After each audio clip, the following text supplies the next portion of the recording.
Yo, what's going on, homies? It's your boy Stump back from the OPTC video, and in today's video, we have the second character to release for the New Year celebration of 2024, and it is an ace with Whitebeard, Dual Legend, and stereotypically, Dual Legends have a lot of value when it comes to New Year's banners. They stereotypically shine the most and have the best longevity, and honestly, I think this particular character, even though I'm not a huge fan of the character selection and like what they're trying to do with the ace side of the ace ASL badge, but I think this character is going to be a sleeper and one that's going to hold a lot of value moving forward, as they can do some pretty nice things. And they bring a particular mechanic to the game that we've only seen like one other time with Raise Max, which is going to be a little bit interesting, which we'll touch on in today's video as well. So this particular character, they are a dual unit. Obviously, we have an ASL batch for New Year's, this being the ace character.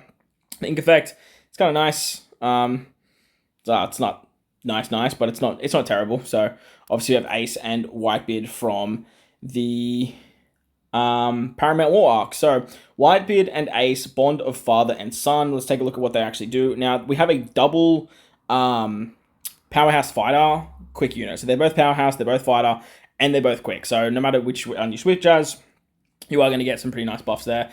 They have an EX special 14 turn cooldown on Limit expansion. They're actually a rush character too, which is pretty interesting. So very, very nice stuff there. So their special launching as a double character will have a stronger effect. So they do have a super switch, which brings them into their dual form. I feel like this is the only time that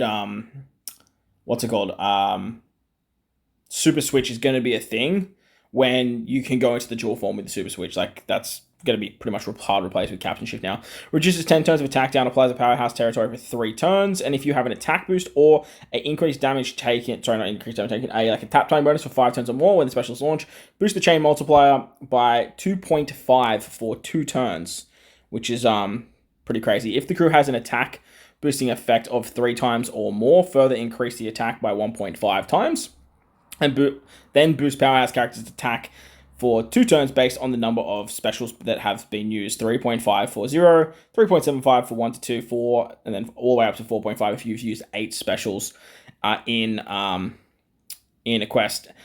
Plus, if character's second class is Cerebral, Free Spirit, or Driven, changes their second class to Powerhouse unless the character already has it as their first. So I don't think that last line is locked behind the 8 specials. I think they're always going to do this. They're always going to turn people into Powerhouse, because I think the idea here is just to turn the Luffy character and the Sabo character that is releasing alongside them into Powerhouse, so that way you can have the dual territories going on, and then you can also have the dual super classes, which this particular character can actually provide. So that's kind of the vibe I'm getting with this unit. But look, if it's locked behind 8 or more specials, this is immediately like terrible. However, if you just get it all the time, it is a lot better. So this is their special when you are in their dual form though. This is the one you're pretty much going to be wanting to get most of the time. They work great if you have like 2 of them, because obviously they can be the attack booster, and then they increase that attack boost, plus they give you the chain boost.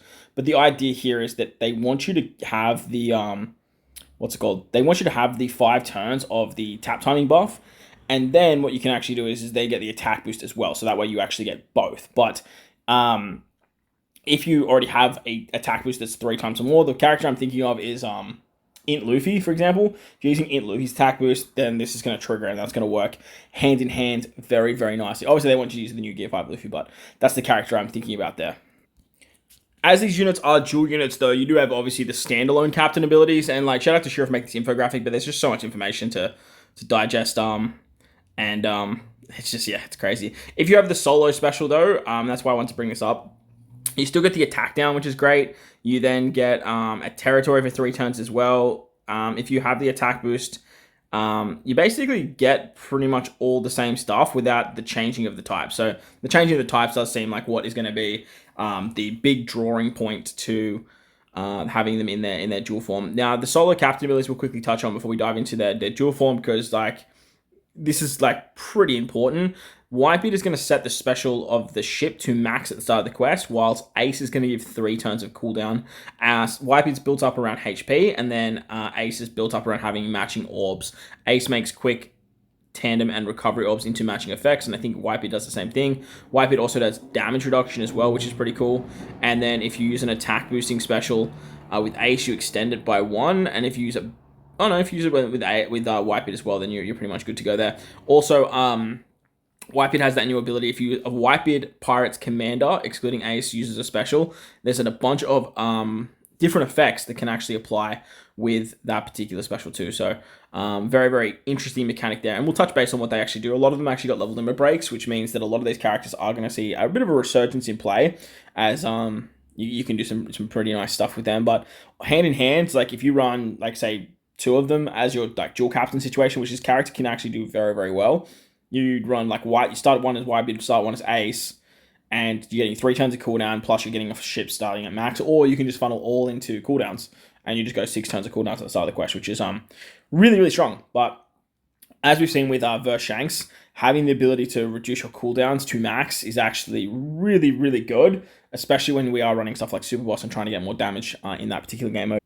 Taking a look at their dual captain ability now, so when you are in both of their forms, you are going to get Powerhouse and Fighter characters attack of approximately 6.25 when HP is full or 25% or below, 6 times otherwise.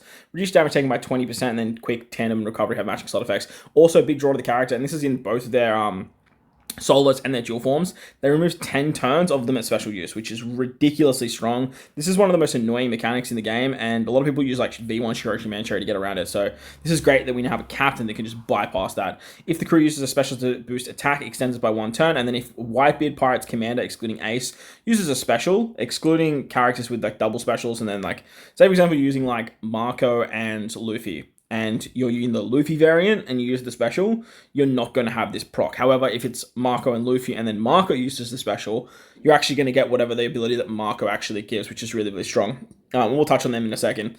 It only applies, the effect only applies for one character, similar to the character helper effect and stuff like that. So yeah, so this ability is the new thing that's come in with this character. Well, Raise Max did it, but this is like built into the captain ability.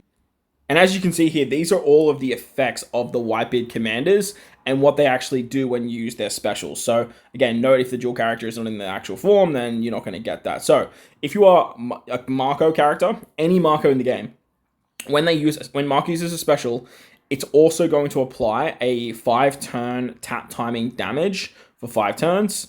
That lasts for 150 times, and then activates HP guard for 100% HP guard for 1 turn. So this can then proc the captain ability or the special ability, where if you have the 5 turns of the tap timing, you're going to get the attack boost and the 2.5 chain. So really, really nice stuff. A lot of Marcos are going to get buffed under this.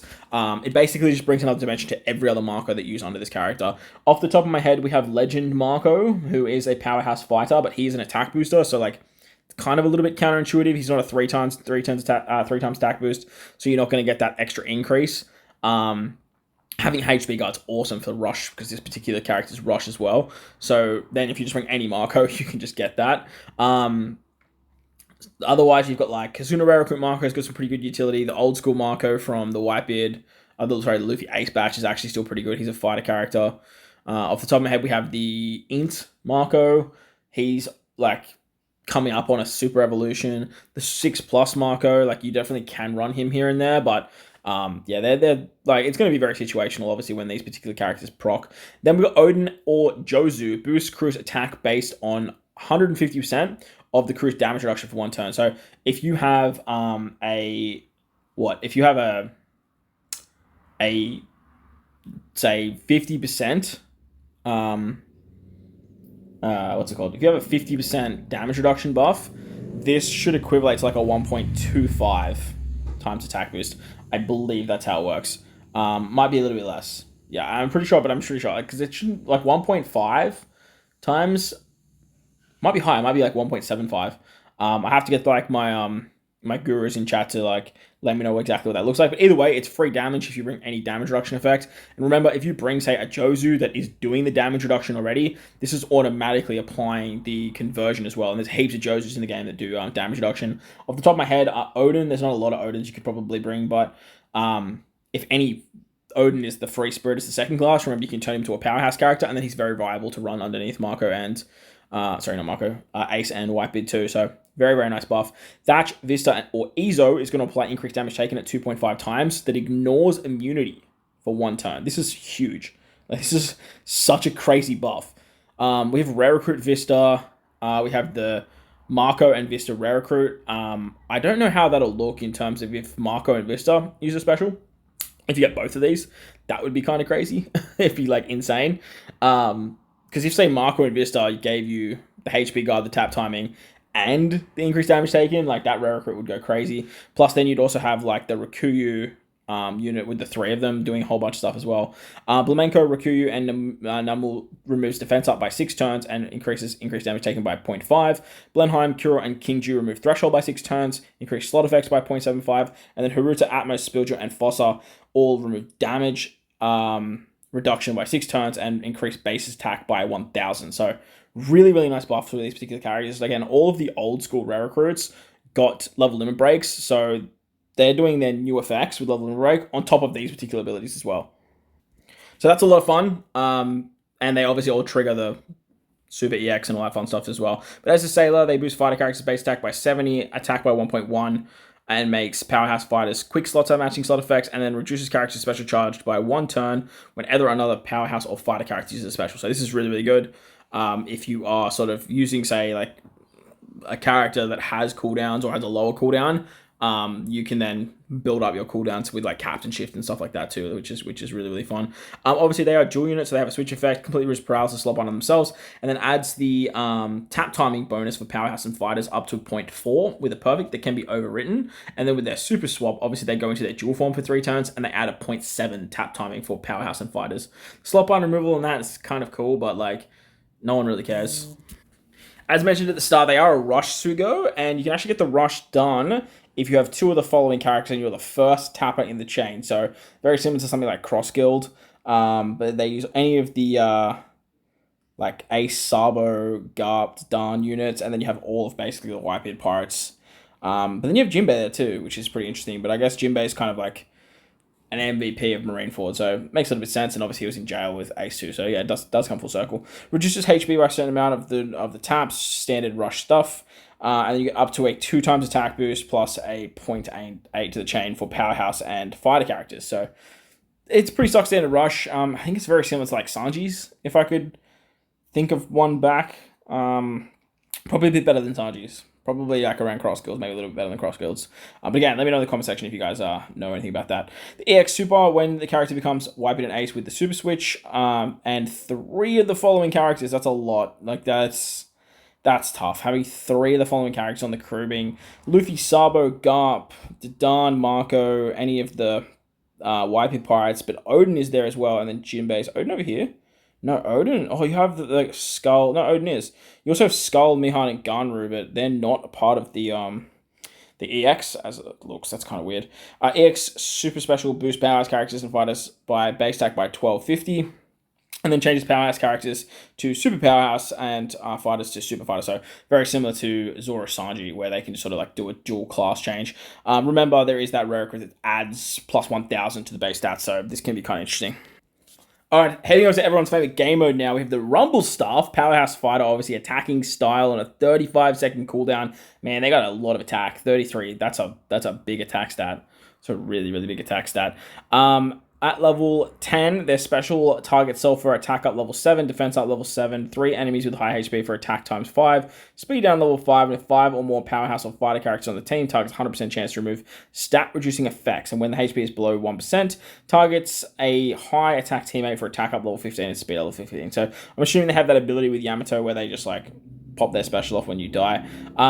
Removing stat reducing effects is it's basically the same as what Roger Newgate does. It's not like half stats, you can't remove half stats, but say for example like the enemy has hit you with like level 7 attack down, you can remove this. This is great when you go up against stuff like Blackbeard and whatnot, because he just has that passively built in. Rumble ability, level 5, Powerhouse Fighter characters get attack at level 6, HP at level 6, and then their self get attack speed level 10, and then when you're KO'd, they launch the Rumble special. So not exactly the best passive, but obviously the idea is like they want you to die, pop the special, buff something else. They don't seem like too crazy in Rumble, if I'm being completely honest with you. Powerhouse teams are pretty much like set already.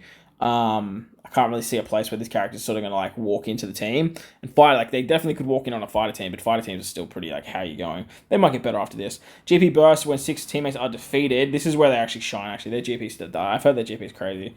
6 teammates die. Quick type Powerhouse Fighter driven teammates All get attack up level 10, targets enemies just 70% HP reduction, half stats at 100%, targets 4 enemies with high CT for leader-based attack 4. Like, this is kind of cooked, man. Like, you're killing, like, 4 units, like, straight up right there.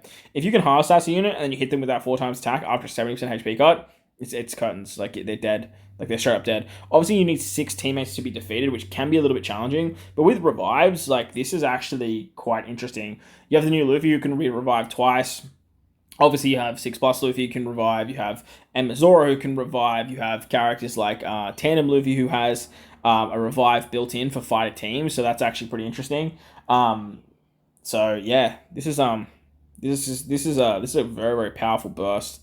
Really powerful. Like I said, the requirement's a bit how you going, but let's see what his leader skill does. Quick teammates, defense speed level 6, powerhouse fighter, driven. Why is driven in the tag? Like, driven's just coming up everywhere. Teammates, attack up level 6 and CT level 4. So not too bad. Obviously, like anyone that boosts powerhouse is going to see like crazy buffs. Driven obviously is very, very good too. And then quick, you can do some pretty fun stuff with that particular team as well. So not too bad in Rumble, but obviously not too amazing. But like I said, they are going to be a bit of a sleeper in my opinion for an absolutely insane character. But we'll have to wait and see how that pans out with obviously like the rare recruit effect and like the Whitebeard commanders effect, and if that's really as powerful as what we like see it on paper to be, because like right now it does seem like pretty interesting. But let me know your thoughts and opinions of Whitebeard and Ace in the comment section below. While you're down there, bell like button, hit the subscribe button, do all that good stuff. Most importantly, if you guys are in this beautiful world, please remember to enjoy the rest of your day. As always, homies, thank you for watching, and I'll catch you on the next one. Let's